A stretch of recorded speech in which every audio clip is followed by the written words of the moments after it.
This video will help you learn how to properly document a full set of vital signs as required for the extra credit vital sign exercise and also for your midterm exam. Like you already know by now, you've learned about PR bells, the various different types of vital signs. This particular document is missing a couple of those PR bells parameters. There's not a place on here to put your lung sounds or your blood sugar level or even a temperature, I guess. But this is what we fill out for both of these exercises coming up. So like with anything, you're going to put your name on top up here. And then you're going to document, because it's really, really important to do so, document the time you obtained your set of vital signs. And remember, it's military time. So if it's 1:30, it's 13:30 in the afternoon. If it's 3 o'clock in the morning, it's 3 o'clock in the morning. So it just depends on the circumstances. But it's going to be military time is what you're going to document. And you'll have a set of baseline vital signs, which would be your first column. And then your second column, third column, fourth column would be your subsequent reassessment vital signs. And they should be documented the time as well. So at 13:30, you obtained your first set of vital signs. And this is a stable patient. So at 13:45, you obtained another set. And then on the way to the hospital at 1400, you obtained another set of vital signs. So you have this continuity of following up the patient's presentation. So go down to the pulse. Now, I'm sure you already know that we check a pulse by checking rate, rhythm, and quality. So the rate is found by multiplying 30 seconds times 2. So let's say I have a really healthy person and his pulse is 80. The rhythm is regular. So you can just put REG, or if you want to type the whole thing if you like. It could be irregular as well. It's not an uncommon rhythm. Quality, it could be weak, it could be thready, but let's say he's healthy, so he's going to get a strong pulse. And we want to know where we located it. And the reason why this is it gives ourselves, as well as people who are reading our documentation, an understanding about this person's perfusion level. If you think about it, the reason why a person has a strong radial pulse is because his heart's beating with enough strength and he has enough blood volume in his body to pump all the way out to the ends of his arms. If you cannot feel a radial pulse, it means that his blood pressure, for one reason or another, is low. So, but this guy has a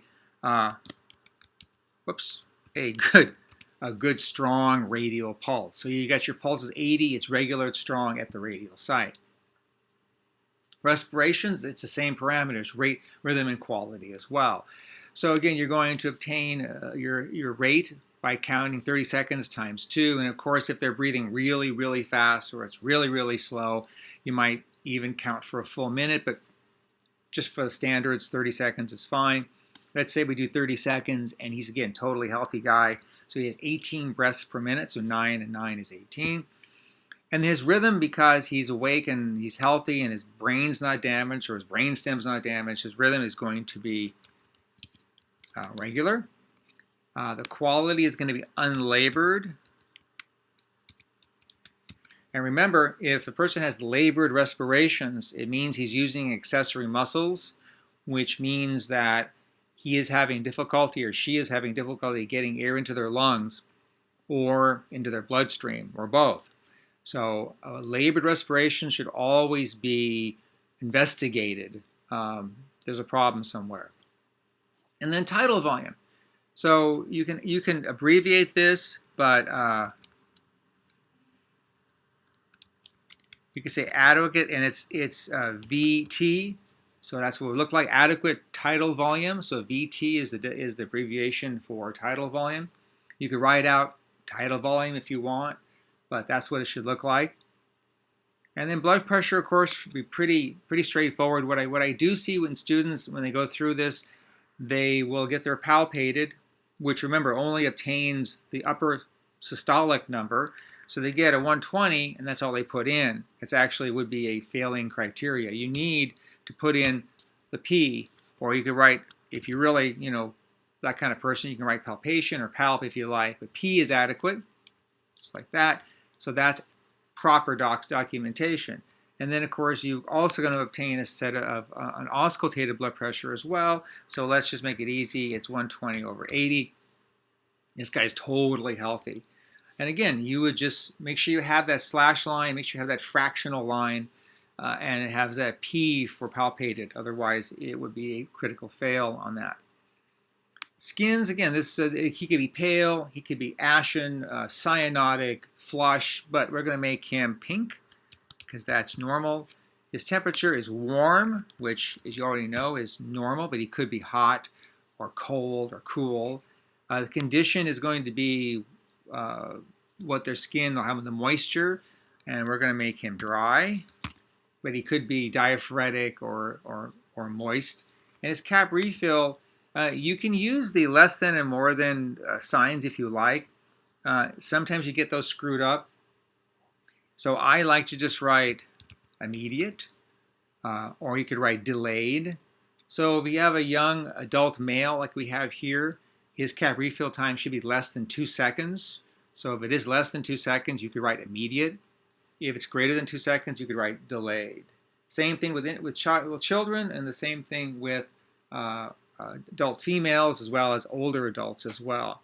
If it's faster than what the normal is, then that's great. If it's slower, then it would be delayed. If you want to use the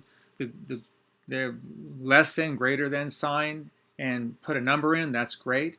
But remember, make sure you're using those signs correctly, because if you use the wrong one, then that would be a critical fail. Pupil size. So there's 3 lines within this. There's 3 separate fields in this. If the person's pupils are equal and reactive to light, both pupils are the exact same size, they both react at the exact same time, they're pearl, and the only box you have to fill out is the box down here. So you would write PERL at, don't forget at, and then whatever the millimeters that you found the pupils prior to applying light. So let's say he's on some alcohol today because he's young, we'll go figure. And so he has about 6 millimeter. Don't forget the mm part. Go figure on that one. If you happen to come up with someone who has unequal pupils due to a head injury or eye surgery or glass eye, or they were born that way, then you'd use these upper 2 lines. So the size, let's say the right one was 3 millimeters, and the left one was 5 millimeters, and the right eye was fixed, and the left eye was reactive. So that's the only time you would use those fields, is if the eyes were not even or the same or not pearl, I guess is another way of putting it. I'll take that out just because you don't need it, because this guy's totally bitching. Pulse oximetry, you're going to get a room air saturation probably during your primary assessment. So let's say he's 98%. Don't forget the percent sign. And if you're going through a scenario, you might wind up getting an oxygenation, and then you add that in here. Let's say now it's 100%. I don't know why you'd give a guy oxygen who's 98%, but what the heck. But there you go. Don't forget the percent sign. Most students, when they do this, they forget that. And again, it's not proper documentation.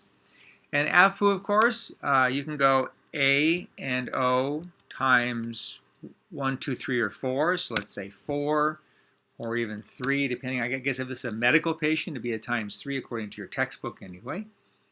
And his eyes open spontaneously, so he gets a 4. And he's fully oriented, so he gets a 5.